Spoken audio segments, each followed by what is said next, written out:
Live streaming के माध्यम से मोबाइल ऐप पर और मीडियम वेब पर हम आकाशवाणी के छतरपुर केंद्र से बोल रहे हैं। लीजिए सुनिए कोविड-19 यानी नोवेल कोरोना वायरस पर केंद्रित विशेष कार्यक्रम एक जंग जिंदगी के लिए।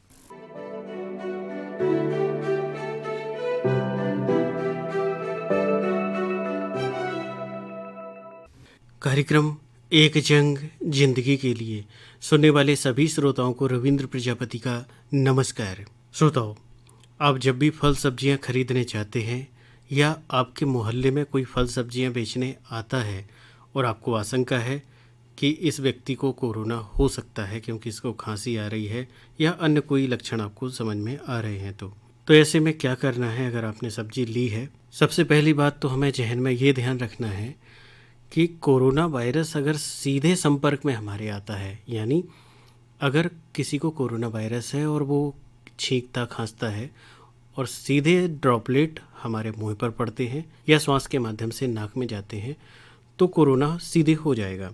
दूसरी बात यह है कि अगर कोरोना फल, सब्जी, मेज, कुर्सी या किसी भी सतह पर है तो कोरोना वायरस फैलने की संभावना बहुत कम होती है, क्योंकि ऐसी वस्तुओं पर जब कोरोना वायरस आता है तो कुछ घंटों बाद अपने आप नष्ट हो जाता है। कोरोना ही नहीं, और जो भी वायरस होते हैं वो अपने आप नष्ट हो जाते हैं कुछ घंटों बाद। लेकिन अगर फल सब्जी बेचने वाला व्यक्ति खांस रहा है तो वायरस उस पर बैठा रह सकता है। इसलिए जब भी आप सब्जियां खरीदते हैं तो उसे घर लाकर पानी से अच्छी तरह धोएं या कुछ घंटों या रात भर के लिए अलग रख दीजिए, तो इससे वायरस नष्ट हो जाता है।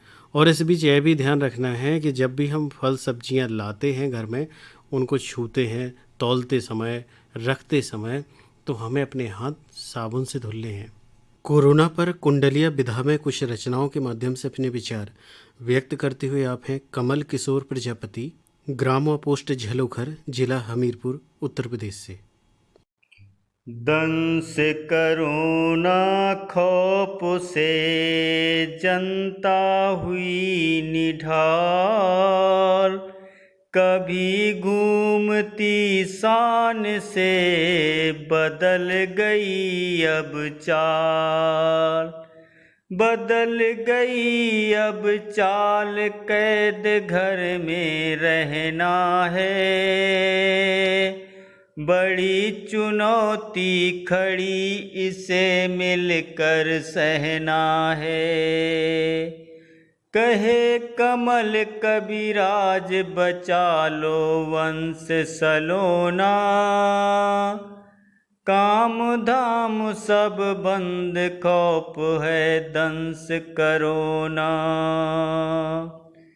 मजबूरी में कैद है मनुज दनुज भगवान, कोरोना से हार कर सभी बचाएं प्राण, सभी बचाएं प्राण, शिष्टता उसको प्यारी, घूम रहा बेखौफ बड़ी है महिमा न्यारी। कहे कमल कविराज बहुत खाई तंदूरी, भोजन निज आवास दूर रहना मजबूरी, आलय में जब से रहा शुद्ध बुद्ध इंसान, नहर नदी तालाब सब करें खड़े गुणगान, करें खड़े गुणगान, हवा में ताजापन है, धूल धुआं से दूर खेलता हर बचपन है। कहे कमल कविराज खुला अद्भुत विद्यालय, हुआ प्रदूषण दूर मनुज जब से है आलय, मानव बिन सूने लगे हरे भरे मैदान, कोरोना जी कर दया दो निर्भय वरदान, दो निर्भय वरदान यही चाहे अब दुनिया। तिमिरे अमावस दूर उजाला भेजो पुनिया। कहे कमल कविराज बनो नहीं सर्पिल दानो। करा दिया एहसास चलेगा सतपथ मानो। कोरोना से कम मरे मरे खौफ से खूब। कल की चिंता छोड़कर जियो आज दिल डूब।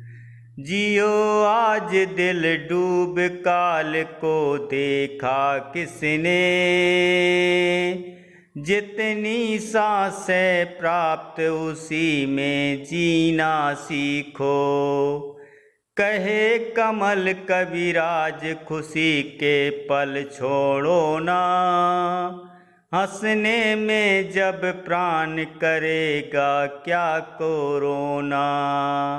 कोरोना का दौर है काम धाम सब बंद। बेटी रिक्शा खींचती पैसे मिलते चंद। पैसे मिलते चंद बड़ी है जिम्मेदारी। भरे पेट परिवार चाहती है बेचारी। कहे कमल कविराज यही है सच्चा सोना। सुत बन करती काम दौर दुर्दिन कोरोना। दौर दुर्दिन कोरोना। जय हिंद जय भारत। अभी आप कुंडलिया रचनाओं के माध्यम से जिन्हें सुन रहे थे, ये थे कमल किशोर प्रजापति, ग्राम व पोस्ट झलोखर, जिला हमीरपुर, उत्तर प्रदेश से। श्रोताओं, अगर जान है तो जहान है। बिल्कुल, अगर जिंदगी रही तो दुनिया के सारे रंग देख सकते हैं। इसलिए सबसे पहले अपनी जान बचाना है। घर पर रहिए, सुरक्षित रहिए। समय समय पर प्रशासन, सरकार द्वारा जो नियम बताए जाते हैं, जो निर्देश दिए जाते हैं, उनका ईमानदारी से अपने और अपने परिवार के लिए और अपने देश के लिए उनका पालन करें। आप अपने आप पर भरोसा रखें कि आप नियमों का पालन करेंगे और अपने आप को सुरक्षित रखेंगे। आप अपने साथ साथ ऊपर वाले पर भी भरोसा रखिए कि एक दिन इस संकट की घड़ी से जरूर बाहर निकालेंगे, क्योंकि डरने की क्या बात है जब ऊपर वाला अपने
श्रोताओ, आपने एक नाम सुना होगा, नेशनल हेल्थ डिजिटल मिशन।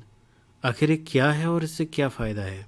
आप ज़िंदगी में कई बार बीमार होते हैं, बचपन से लेके अभी तक कई बार बीमार हुए होंगे। कभी आपको बुखार आया होगा, कभी पीलिया हुआ होगा, या कभी कोई गंभीर बीमारी हुई होगी, या छोटी मोटी बीमारी हुई होगी। तो उसमें क्या होगा कि जो नेशनल हेल्थ डिजिटल मिशन है, जब भी आप डॉक्टर को दिखाने जाएंगे तो आपकी एक आईडी तैयार की जाएगी, और इस आईडी के माध्यम से आपकी सारी जानकारी उसमें फिलअप होती रहेगी। फला व्यक्ति को इस साल में बुखार हुआ था, इस साल टीबी हो गई थी, या अन्य कोई बीमारी हो गई थी, तो वो सारा रिकॉर्ड जो है आपकी बीमारियों का, वो एक जगह एक आईडी में सुरक्षित रहेगा। तो जब भी आप डॉक्टर को दिखाने जाएंगे कभी, तो आपकी आईडी नंबर डालते ही डॉक्टर के पास सारी जानकारी आ जाएगी कि फला व्यक्ति को ये बीमारियां रही हैं। तो आपका इलाज करने में डॉक्टर को भी सहूलियत होगी, और अनावश्यक रूप से जो जांचें होती हैं उनमें भी कमी आएगी। तो ये बहुत अच्छा कार्यक्रम है, नेशनल हेल्थ डिजिटल मिशन।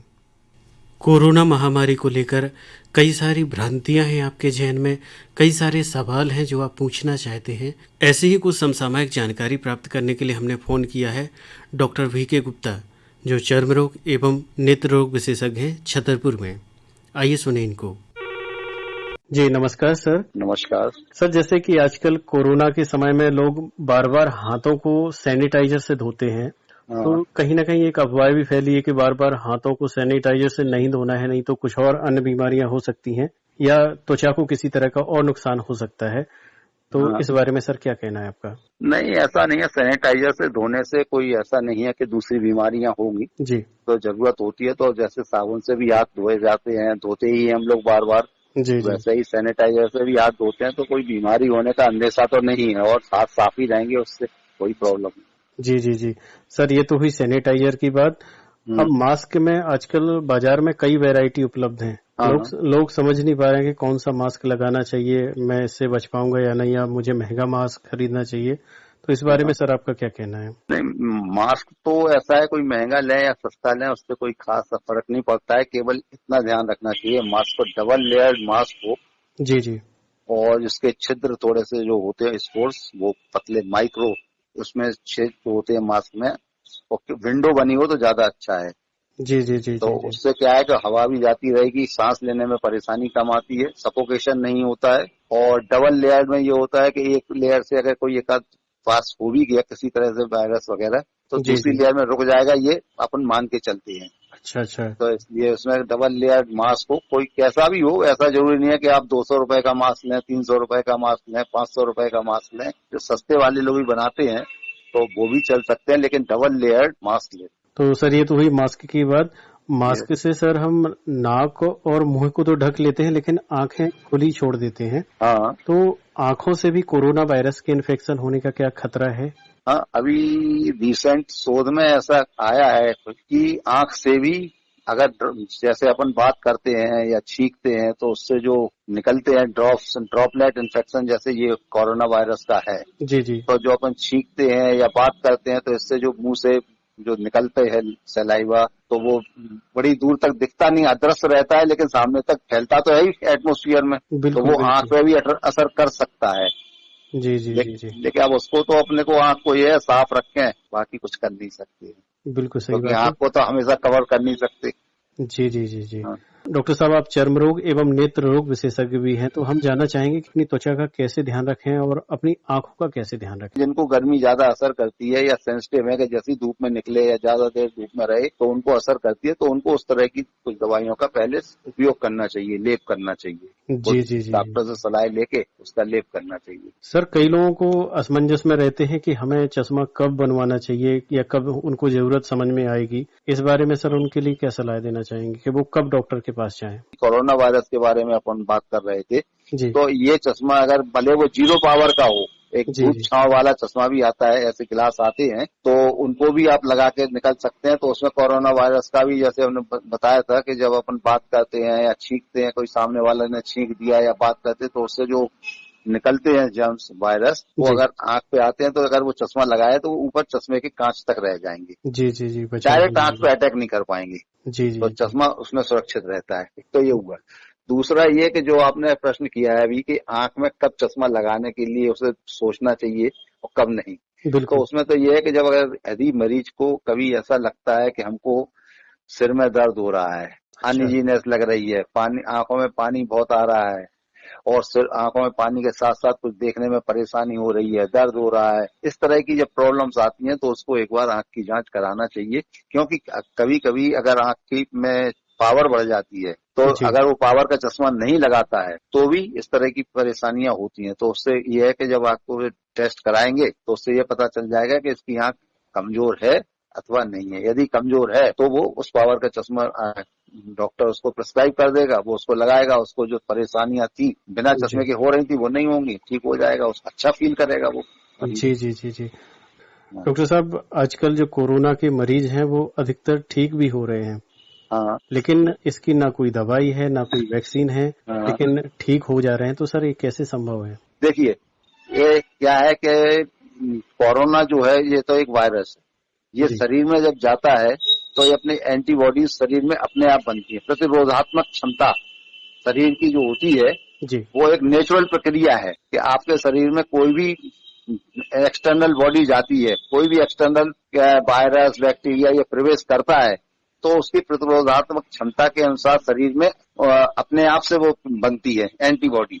जी जी जी तो जी बहुत जितने लोगों में वो एंटीबॉडी बनती है और अच्छी बन जाती हैं उनको इस बीमारियों की जो अटैक नहीं कर पाती है, और जिन लोगों में वो एंटीबॉडी नहीं बनती है अच्छी, मतलब जो कहने का मतलब हमारा ये है कि एंटीबॉडी बनी लेकिन जो अटैक करने वाली जो है वायरस वो ज्यादा तेज है और एंटीबॉडी बनी कमजोर, तो वो बिल्कुल। हावी हो जाती है तो बीमारी हो जाती है। लेकिन अगर जैसे जिस उससे फ्रीक्वेंसी से अटैक हुआ है वायरस का उससे डबल एंटीबॉडी अगर बन गई तो वो वायरस क्षीण हो जाता है, अटैक जी नहीं कर जी पाता है, तो उसका कोई असर नहीं होता है। जी जी जी। डॉक्टर साहब, अंत में हम आपसे पूछना चाहेंगे कि क्या क्या सावधानियां रखें, एक डॉक्टर होने के नाते आप क्या सलाह देना चाहेंगे? जी यही है कि वो तो एक तो प्रॉपर डिस्टेंसिंग रखे, जरूरी है जो कि थोड़ा सा दूरी बनाए रखे, क्योंकि जैसे अपन बात करते हैं या छींकते हैं तो उसका अपन मान के चलते हैं कि 1-2 मीटर 1-1.5 मीटर तक बात करने का जो कहना चाहिए सलाइवा जो स्प्रे होता है वो 1-1.5 मीटर तक जा सकता है। जी तो जी इतनी दूरी बना के रखें कि अगर वो निकल भी गया किसी अगले सामने वाले के मुंह से तो वो हमारे तक ना पहुंच पाए। जी जी तो पहला तो यही प्रिकॉशन रखें, थोड़ी दूरी बना के रखें। दूसरा, मास्क लगाएं। मास्क ऐसा लगाएं जिसमें नाक भी कवर हो और चेहरा भी कवर हो, क्योंकि अभी देखने में आता है कि बहुत से लोग मास्क तो लगाते हैं लेकिन वो चेहरा ढक लेते हैं और नाक नहीं ढकते हैं।